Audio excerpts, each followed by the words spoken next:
കടൽക്ഷോഭത്തിൽ വീട് തകർന്ന നിരവധി കുടുംബങ്ങളാണ് വലിയതുറയിലെ സ്കൂൾ കെട്ടിടത്തിൽ ജീവിതം കഴിച്ചുകൂട്ടുന്നത്. ഏറെ നാളത്തെ കാത്തിരിപ്പിനൊടുവിൽ സർക്കാർ ഇവർക്കായി ഫ്ളാറ്റ് നിർമ്മിക്കുകയാണ്. മുഖ്യമന്ത്രി പിണറായി വിജയൻ ഫ്ളാറ്റിന്റെ നിർമ്മാണോദ്ഘാടനം നിർവഹിച്ചു.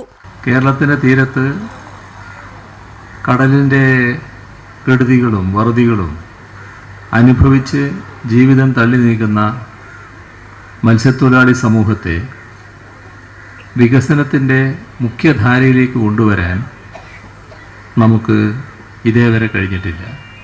ഇത് ആരെയും ദുഃഖിപ്പിക്കുന്ന കാര്യമാണ്.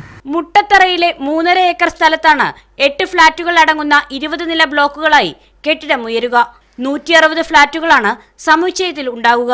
10 ലക്ഷം രൂപയാണ് ഓരോ ഫ്ളാറ്റിനും വകയിരുത്തിയിട്ടുള്ളത്. ഫിഷറി സ്കൂളിൽ താമസിപ്പിച്ചിരിക്കുന്നവർക്കൊപ്പം കടലിനഭിമുഖമായി 1-ാം വരിയിലും 2-ാം വരിയിലും ഉള്ളവർക്കും ഫ്ളാറ്റ് നൽകും. 1 വർഷം കൊണ്ട് പണി പൂർത്തിയാക്കാനാണ് സർക്കാരിന്റെ ലക്ഷ്യം.